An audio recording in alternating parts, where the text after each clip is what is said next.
आज हम BA, BSc, BCom के सेकंड सेमेस्टर के paper human values and environment studies के 30 ऐसे इंपॉर्टेंट एमसीक्यूज लाए हैं जो कि पेपर में हर साल रिपीट होते हैं। यदि आपका पेपर अभी लगा हुआ है तो ये क्वेश्चन जरूर देख कर जाएं। ये वीडियो ऑल यूनिवर्सिटीज के स्टूडेंट के लिए हेल्पफुल होने वाली है। ये 30 एमसीक्यूज देखकर जरूर जाएं। एक भी एमसीक्यूज मिस मत करना, वीडियो को एंड तक जरूर देखना। चैनल पर नए हैं तो सब्सक्राइब कर लीजिए और भी सब्जेक्ट के ऐसे ही इंपॉर्टेंट एमसीक्यूज मैं आपके लिए लाता रहूँगा। तो बिना देरी के शुरू करते हैं human values and environment studies के 30 मोस्ट रिपीटेड एमसीक्यूज। पहला क्वेश्चन है हमारा, ओजोन परत का मुख्य कार्य क्या है? तो इसका सबको आंसर सही मालूम होगा, परावैंगनिक किरणों को रोकना। परावैंगनिक किरणों से क्या होता है? कैंसर जैसी घातक बीमारियां होती हैं। और इससे कौन सा कैंसर होता है? तो त्वचा कैंसर होता है, याद रखना। क्वेश्चन नंबर दूसरा दिया हुआ है, इकोसिस्टम शब्द का प्रयोग सर्वप्रथम किसने किया? ये क्वेश्चन आपके पेपर में हर यूनिवर्सिटीज में आएगा ही आएगा। तो इकोसिस्टम शब्द का प्रयोग एजी टेंसल ने किया था। कब किया था? तो याद रखना 1935 में किया था। और इसे हिंदी में क्या कहते हैं? तो पारिस्थितिकी तंत्र कहते हैं। क्वेश्चन नंबर तीसरा है हमारा, ओजोन परत के क्षय का मुख्य कारण क्या है? तो ओजोन परत के क्षय का मुख्य कारण CFC क्लोरोफ्लोरोकार्बन गैस है, जो आमतौर पर फ्रिज और AC जैसे निकलती है।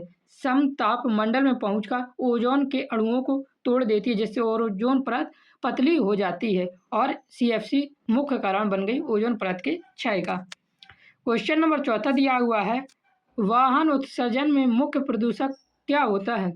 तो वाहन उत्सर्जन में मुख्य प्रदूषक CO होता है, अर्थात कार्बन मोनोऑक्साइड। ये वाहनों के धुएं और ईंधन में निकलती है। क्वेश्चन नंबर 5 है हमारा, क्योटो प्रोटोकॉल का मुख्य उद्देश्य क्या है? तो क्योटो प्रोटोकॉल का मुख्य उद्देश्य ग्रीन हाउस गैसों को कम करना है। बहुत इंपॉर्टेंट क्वेश्चन है। यह एक अंतर्राष्ट्रीय संधि है जो कि 1997 में हुई थी, याद रखना। क्योटो प्रोटोकॉल एक अंतर्राष्ट्रीय संधि है जो कि 1997 में हुई थी, जिसका मुख्य उद्देश्य जलवायु परिवर्तन को रोकने के लिए वैश्विक स्तर पर कार्बन डाइऑक्साइड और ग्रीन हाउस गैस के उत्सर्जन को कम करना है। क्वेश्चन नंबर 6 दिया हुआ है, भारत में हरित क्रांति के जनक कौन है? बहुत इंपॉर्टेंट क्वेश्चन है, बार बार ये क्वेश्चन हर यूनिवर्सिटीज में पूछा गया है। तो इसका सही आंसर है MS स्वामीनाथ। MS स्वामीनाथ हरित क्रांति के जनक माने जाते हैं। क्वेश्चन नंबर 7 दिया हुआ है, जैविक खेती का मुख्य लाभ क्या है? तो जैविक खेती पर्यावरण के अनुकूल होती है। इसमें रासायनिक कीटनाशकों और उर्वरकों का प्रयोग नहीं होता है। इसकी बजाय गोबर की खाद और जैविक तरीकों का इस्तेमाल होता है, आपने गाँवों में देखा होगा। इसलिए यह पर्यावरण के अनुकूल है और स्वास्थ्य के लिए भी अनुकूल है। क्वेश्चन नंबर 8 दिया हुआ है, सह अस्तित्व का अर्थ क्या है? तो इसका सही आंसर हो जाएगा साथ मिलकर रहना सह अस्तित्व का अर्थ है। क्वेश्चन नंबर 9 दिया हुआ है, 1992 का पृथ्वी शिखर सम्मेलन किस नाम से जाना जाता है? तो यह सम्मेलन रियो सम्मेलन के नाम से जाना जाता है। यह शहर रियो डी जेनेरिया में पर्यावरण और विकास पर संयुक्त राष्ट्र सम्मेलन हुआ था, जिसे पृथ्वी शिखर सम्मेलन या रियो सम्मेलन कहा जाता है। तो याद रखना, पृथ्वी शिखर सम्मेलन 1992 में हुआ था, या रियो शिखर सम्मेलन भी 1992 में हुआ था। क्वेश्चन नंबर 10 है, किस जीव को उसके प्राकृतिक आवास से बाहर संरक्षण करना क्या कहलाता है? तो इसका सही आंसर हो जाएगा ex-situ संरक्षण। क्वेश्चन नंबर 11 देखिए दिया हुआ है, प्रोजेक्ट टाइगर की शुरुआत कब हुई? तो प्रोजेक्ट टाइगर की शुरुआत 1973 में हुई थी और 1 अप्रैल 1973 को हुई थी। यह भारत में बाघों की तेजी से घटती संख्या को रोकने और उनके संरक्षण के लिए इसकी शुरुआत हुई थी। क्वेश्चन नंबर 12 है, सिंधु जल संधि किन देशों के बीच हुई? तो इसका हमारा सही आंसर है, यह भारत और पाकिस्तान के बीच हुई थी। सिंधु नदी और उसकी सहायक नदी के पानी के बंटवारे को लेकर 1960 में भारत और पाकिस्तान के बीच सिंधु जल संधि पर हस्ताक्षर हुए थे। और यह संधि टूटी कब थी? तो याद रखना, यह संधि हमारी अभी जब पहलगाम हमला हुआ था तब ये संधि टूट गई थी। क्वेश्चन नंबर 13 दिया हुआ है, ब्लू बेबी सिंड्रोम किसके कारण होता है? तो इसका हमारा सही आंसर है, नाइट्रेट प्रदूषण के कारण ब्लू बेबी सिंड्रोम होता है। क्वेश्चन नंबर 14 दिया हुआ है, स्वच्छ ऊर्जा का सबसे अच्छा स्रोत कौन सा है? तो स्वच्छ ऊर्जा का सबसे अच्छा स्रोत है जल ऊर्जा। जल के माध्यम से जो ऊर्जा बनाई जाती है वह सबसे अच्छा स्रोत होती है। क्वेश्चन नंबर 15 दिया हुआ है, बायोगैस का मुख्य घटक क्या है? तो बायोगैस का मुख्य घटक CH4 है। बायोगैस जिसे गोबर गैस भी कहते हैं, इसमें मुख्य रूप से CH4 होता है और ये कितना होता है तो याद रखना है 50 से 75% होता है, जो इसे एक उत्कृष्ट और ज्वलनशील ईंधन बनाती है। तो यहाँ तक मैंने आपको 15 मोस्ट रिपीटेड MCQs करवाए हैं। अभी तक वीडियो में बने हैं तो एंड तक जरूर बने रहना, यहाँ से क्वेश्चन आपको पेपर में 100% देखने को मिलने वाले हैं। अभी तक वीडियो को लाइक नहीं किया तो लाइक जरूर करना। आप किस यूनिवर्सिटी से हैं और आपका पेपर कब है हमें जरूर बताएं, ताकि उस यूनिवर्सिटीज के लिए भी हम क्वेश्चन ला सकें।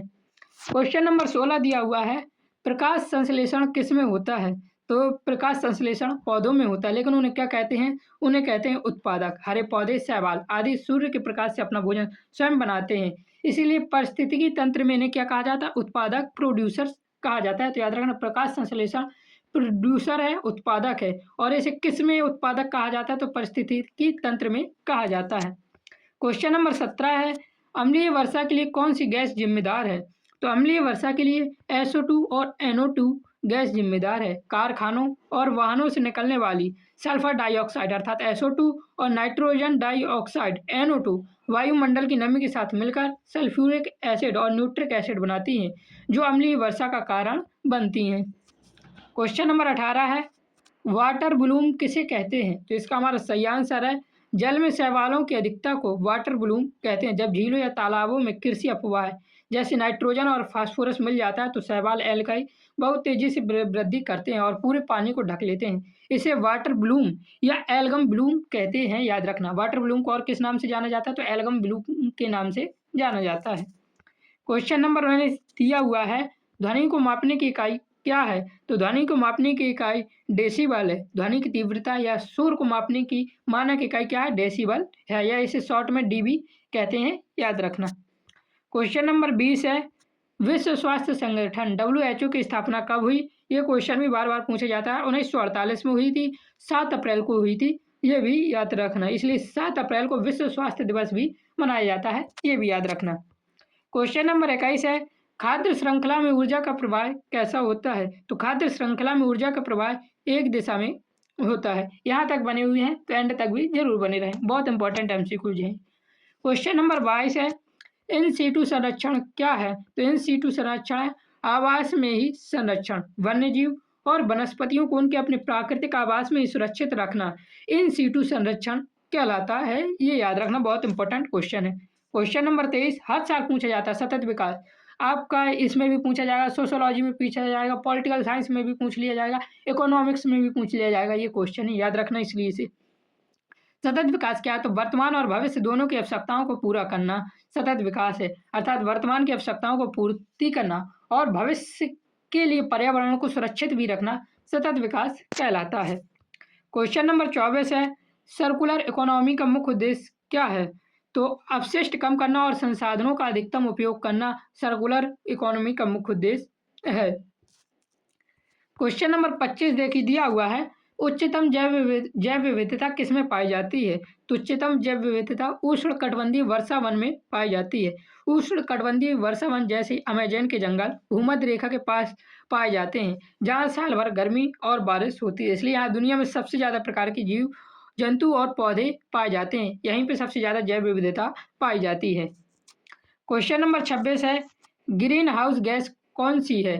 तो green house gas CO2, CH4, N2O, ये तीनों ही ग्रीन हाउस गैस हैं और ये पृथ्वी के वायुमंडल में गर्मी को रोककर ग्लोबल वार्मिंग को बढ़ाती हैं। याद रखना। क्वेश्चन नंबर 27 है, रेड डेटा बुक में किसका विवरण होता है? तो रेड डेटा बुक में विलुप्त एवं संकटग्रस्त प्रजातियों का विवरण होता है। याद रखना। IUCN, याद रखना, IUCN द्वारा रेड डेटा बुक प्रकाशित की जाती है। किसके द्वारा की जाती है रेड डेटा बुक? तो IUCN, इसे इंग्लिश में कहते हैं international union for conservation of nature, तो फुल फॉर्म भी इसका याद रखना। क्वेश्चन नंबर 28 है हमारा, संयुक्त राष्ट्र पर्यावरण कार्यक्रम UNEP का मुख्यालय कहाँ स्थित है? तो UNEP का मुख्यालय नैरोबी में स्थित है। इसकी स्थापना 1972 में हुई थी और इसका मुख्यालय केन्या देश की राजधानी है, ये नैरोबी यहाँ पे स्थित है। क्वेश्चन नंबर 29 है, अक्षय ऊर्जा संसाधन कौन सा है? तो अक्षय ऊर्जा संसाधन सौर ऊर्जा है, अक्षय ऊर्जा वह ऊर्जा होती है जो कभी खत्म नहीं होती और प्रकृति में लगातार बनी रहती है। तो याद रखना, अक्षय ऊर्जा किसे कहते हैं? जो कभी खत्म नहीं होती और प्रकृति में लगातार बनी रहती है, जैसे सौर ऊर्जा, सूर्य की रोशनी से जैसे, और दूसरी पवन ऊर्जा, तीसरी जल ऊर्जा। तो याद रखना, सौर ऊर्जा, पवन ऊर्जा और जल ऊर्जा अक्षय ऊर्जा संसाधन है।